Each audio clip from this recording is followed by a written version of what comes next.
Hello everyone, welcome to its new official current affairs. दोस्तों आज मैं आपको 11 अक्टूबर 2021 का करंट अफेयर्स बताने वाली हूँ जो आपके एग्जाम के लिए काफ़ी हेल्पफुल होगा। ओके दोस्तों, एंड कल के लिए आपसे माफ़ी चाहती हूँ बिकॉज मैंने कल आपको करंट अफेयर अपडेट नहीं कर पाया। वो धीरज सर ने आपको अपडेट किया है बिकॉज कुछ इशू आने के कारण मैं आपको अपडेट नहीं कर पाई। ओके दोस्तों, चलिए देखते हैं फर्स्ट क्वेश्चन। विश्व डाक दिवस 2021 कब मनाया गया है? दोस्तों ये जो मनाया गया है वो 9 अक्टूबर को मनाया गया है। ओके दोस्तों इसमें डिफरेंस है कि ये विश्व डाक दिवस और राष्ट्रीय डाक दिवस दोनों अलग अलग डेट में मनाए जाते हैं। जो राष्ट्रीय डाक दिवस होता है वो 10 अक्टूबर को मनाया जाता है और विश्व डाक दिवस 9 अक्टूबर को मनाया जाता है। इस बार विश्व डाक दिवस की जो थीम थी वो क्या थी दोस्तों? Innovate to recover. ओके दोस्तों, एंड इसका मुख्य उद्देश्य क्या है? डाक सेवा और डाक विभाग के महत्व को बताना और लोगों को इसके प्रति जागरूक करना। दोस्तों अब अगर अक्टूबर माह की बात हो रही है, डे मनाने वाली बात हो रही है, तो चलिए देखते हैं कि अक्टूबर माह में कौन कौन से डे पड़ते हैं। ओके दोस्तों, तो इसमें फर्स्ट है विश्व पशु दिवस जो 4 अक्टूबर को मनाया जाता है। ठीक है, विश्व शिक्षक दिवस जो 5 अक्टूबर को मनाया जाता है। विश्व पर्यावरण दिवस जो 4 अक्टूबर को मनाया जाता है। गंगा नदी डॉल्फिन दिवस जो 5 अक्टूबर को मनाया जाता है। एंड विश्व कपास दिवस जो 7 अक्टूबर को मनाया जाता है। दोस्तों विश्व शिक्षक दिवस जो होता है वो 5 अक्टूबर को मनाया जाता है, लेकिन राष्ट्रीय शिक्षक दिवस जो होता है वो 5 सितंबर को मनाया जाता है। चलिए नेक्स्ट क्वेश्चन देखते हैं। दून ऑन मेला 2021 का आयोजन कहाँ किया गया है? दोस्तों इसका जो आयोजन किया गया है वो कहाँ पे किया गया है? देहरादून उत्तराखंड में किया गया है। ओके दोस्तों, इसे जो शुभारंभ किया है वो किसने किया है? केंद्रीय नागरिक उड्डयन मंत्री श्री ज्योतिराज सिंधिया एंड नागरिक उड्डयन राज्य मंत्री डॉक्टर BK सिंह, इन दोनों ने मिलकर इसका शुभारंभ किया है। ओके दोस्तों, इस कार्यक्रम के दौरान एरोस्पोर्ट्स और ड्रोन सेवाओं की प्रदर्शनी लगाई गई। साथ ही इमरजेंसी में ड्रोन की मदद से राहत कार्यों को अंजाम देने के बारे में भी बताया गया। दोस्तों यहाँ पे उत्तराखंड की बात हो रही थी, इससे रिलेटेड कुछ और क्वेश्चन देख लेते हैं। जैसे उत्तराखंड का स्थापना कब हुई थी? तो ये हुई थी 9 नवंबर 2000 में। ओके दोस्तों, एंड इसकी जो राजधानी है वो कौन सी है? देहरादून है। मुख्यमंत्री पुष्कर सिंह धामी। ओके, गवर्नर जो है वो कौन है? गुरमीत सिंह। मुख्य न्यायाधीश हैं वो कौन है? राघवेंद्र सिंह चौहान। ओके दोस्तों, चलिए नेक्स्ट क्वेश्चन देखते हैं। सरकारी एयरलाइन एयर इंडिया को किसने लगभग 18,000 करोड़ रुपए में खरीदा है? तो दोस्तों इसको जो खरीदा है वो किसने खरीदा है? टाटा सोन ने। एक बार फिर सरकारी एयरलाइन एंड एयर इंडिया की कमान टाटा समूह के हाथों में सौंप दी गई है। टाटा सन्स की टेलेंस प्राइवेट लिमिटेड ने 18,000 करोड़ रुपए की बोली लगाकर बाजी मारी है। ओके दोस्तों, इसमें आपको डायरेक्ट क्वेश्चन पूछा जाएगा और इससे रिलेटेड कोई क्वेश्चन नहीं बनेगा, इसमें डायरेक्ट ही क्वेश्चन दिया जाएगा। ओके दोस्तों, चलिए नेक्स्ट क्वेश्चन देखते हैं। अजय वॉरियर संयुक्त सैन्य अभ्यास 2021 भारत और किस देश के बीच आयोजित हुआ है? तो दोस्तों किस देश के बीच आयोजित हुआ है? भारत और ब्रिटेन के बीच में आयोजित हुआ है। दोस्तों ये जो हुआ है अजय वॉरियर संयुक्त सैन्य हुआ है वो कौन सा संस्करण हुआ है? दोस्तों ये 6वां संस्करण हुआ है। कौन सा हुआ है दोस्तों? इस 6वां संस्करण आयोजित हुआ है और ये कहाँ पे हुआ है? उत्तराखंड चौबटिया में आयोजित किया गया है। ओके दोस्तों पहला जो संस्करण था वो 2013 में कर्नाटक के बेलगांव में हुआ था। कहाँ पे हुआ था? कर्नाटक के बेलगांव में हुआ था 2013 में। ओके, चलिए नेक्स्ट क्वेश्चन देखते हैं। किस देश की प्रधानमंत्री मैट फ्रेडरिक्सन द्विपक्षीय संबंधों के लिए भारत दौरे पर आई हैं? ओके, जो मैट फ्रेडरिक्सन जो हैं वो कौन है दोस्तों? ये डेनमार्क की प्रधानमंत्री हैं जो हाल ही में भारत के दौरे पर आई हैं। अब दोस्तों क्वेश्चन बनता है कि ये क्यों आई हैं? तो इसलिए आई हैं कि पिछले साल आपको याद होगा भारत ने डेनमार्क के साथ ग्रीन एनर्जी स्ट्रेटेजी पार्टनरशिप इस पर हस्ताक्षर किए रखे थे। ठीक है, तो दोनों देशों में ग्रीन एनर्जी पर कुछ समझौते पहले भी किए जा चुके हैं। ओके, इसके लिए इससे कुछ डिस्कस करने यहाँ पे वो आई हैं। कौन आई हैं? डेनमार्क की प्रधानमंत्री। दोस्तों सबसे मेन इम्पोर्टेंट क्वेश्चन है, वेरी वेरी इंपॉर्टेंट, 5 स्टार लगा लीजिए इस पर।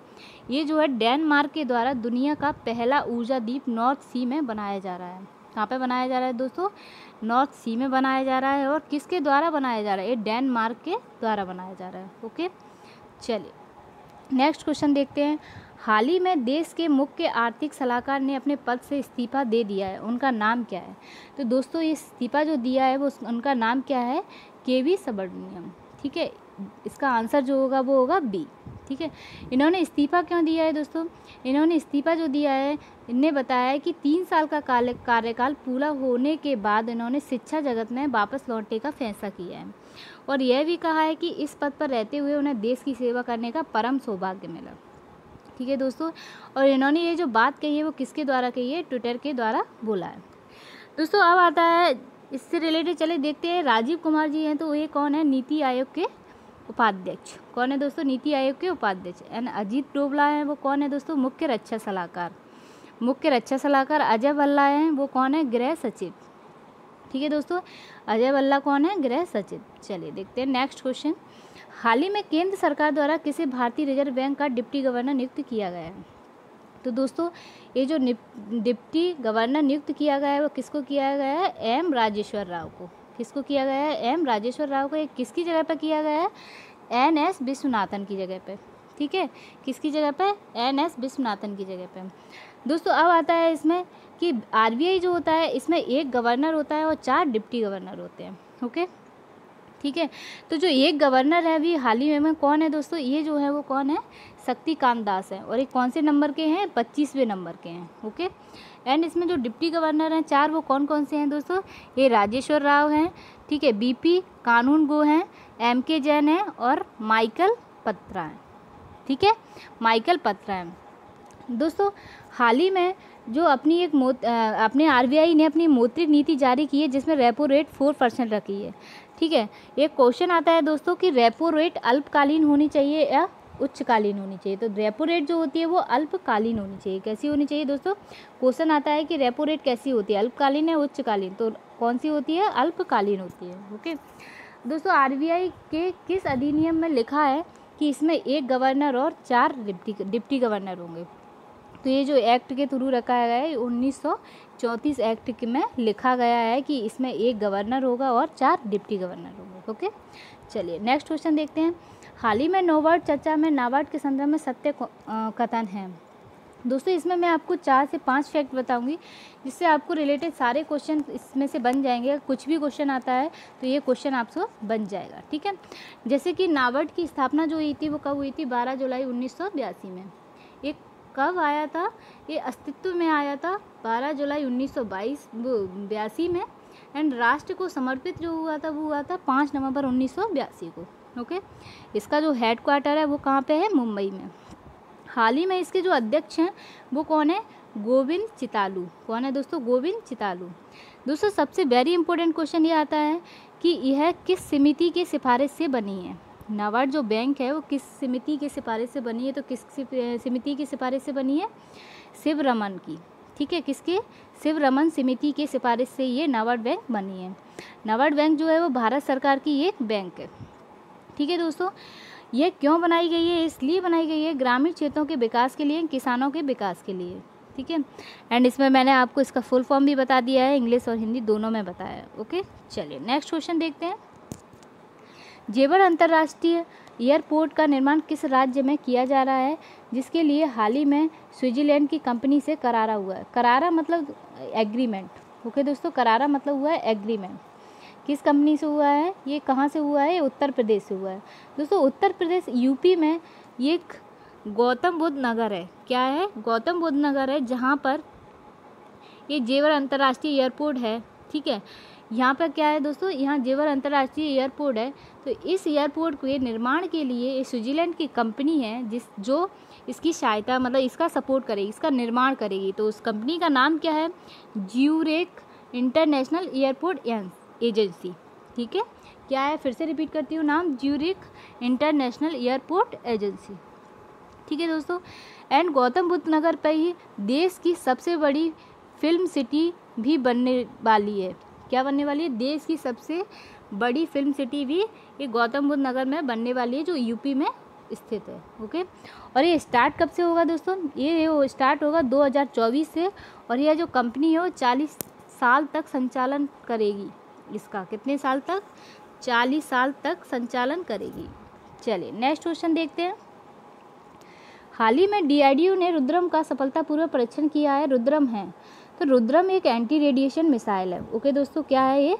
एंटी रेडिएशन मिसाइल है जो कि कहाँ से किया गया है? इसका जो मिसाइल का परीक्षण किया गया है वो कहाँ से किया गया है? ये किया है APJ अब्दुल कलाम, जो उड़ीसा में स्थित है। ओके दोस्तों, ठीक है, कहाँ से किया गया है? APJ अब्दुल कलाम, जो उड़ीसा में स्थित है। अब किससे किया है? क्वेश्चन आता है किससे किया है, तो ये सुखोई 30 से रुद्रम मिसाइल का सफल परीक्षण किया गया है। कहाँ से किया है? सुखोई 30 से रुद्रम मिसाइल का सफल परीक्षण किया गया है। दोस्तों इसका मेन पर्पस क्या है? इसको मतलब एक परीक्षण करना या इसको बनाना, एक मेन पर्पस क्या आइडिया होगा? इसका मेन पर्पस ये है कि यदि कोई दुश्मन देश कोई सिंगल आ रहे हैं, कोई रेडिएशन छोड़ दी जिस स्थान को मतलब उसको नष्ट करना, इसका एक रुद्रम मिसाइल का काम है। ठीक है, ये ऐसे उसके लिए बनाई गई है कि ये रेडिएशन भी अगर आ रही है तो ये इसको वहाँ पर ही नष्ट कर देगी। ओके, यह भारत की पहली एंटी रेडिएशन मिसाइल है, किसी भी ऊंचाई से प्रक्षेपित होने वाली भारत की पहली मिसाइल। ओके, फिर से रिपीट करती हूँ, यह भारत की पहली एंटी रेडिएशन मिसाइल है, किसी भी ऊंचाई से प्रक्षेपित होने वाली भारत की पहली मिसाइल। ठीक है दोस्तों, चलिए नेक्स्ट।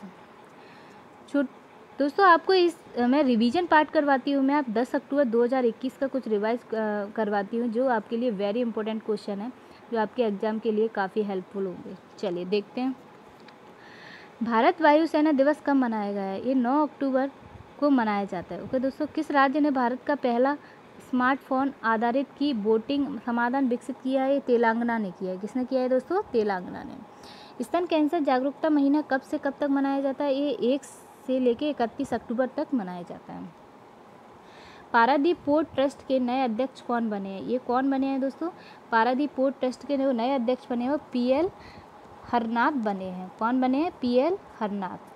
2023 में पहली बार अफ्रीकी पैरा ओलंपिक खेलों की मेजबानी कौन सा देश करेगा? तो ये कौन करेगा? घाना करेगा। ठीक है, बतुकम्मा उत्सव किस राज्य से संबंधित है? तो ये तेलंगाना से संबंधित है। चलेगा।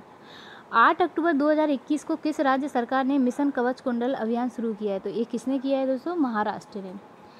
अंतरिक्ष में बनने वाली फिल्म कौन सी है जिसकी शूटिंग के लिए हाल ही में निर्देशक और अभिनेत्री अंतरिक्ष के लिए रवाना हुए हैं? तो ये कौन सी मूवी है दोस्तों? Challenge movie. विश्व कपास दिवस 2021 कब मनाया गया है? ये 7 अक्टूबर को मनाया गया है। एंड दोस्तों जो भी मैंने आपको रिवीजन पार्ट करवाया है, इसका अगर आपको डिटेल में एक्सप्लेनेशन चाहिए तो वो मैं आपको 10 अक्टूबर 2021 के वीडियो में आपको मिल जाएगा। पूरा डिटेल में मैंने आपको समझाया है। इसमें तो रिवाइज के हिसाब से मैंने आपको करवाया है, तो आप उसमें जाके डिटेल देख सकते हो। ओके दोस्तों, चलिए थैंक यू।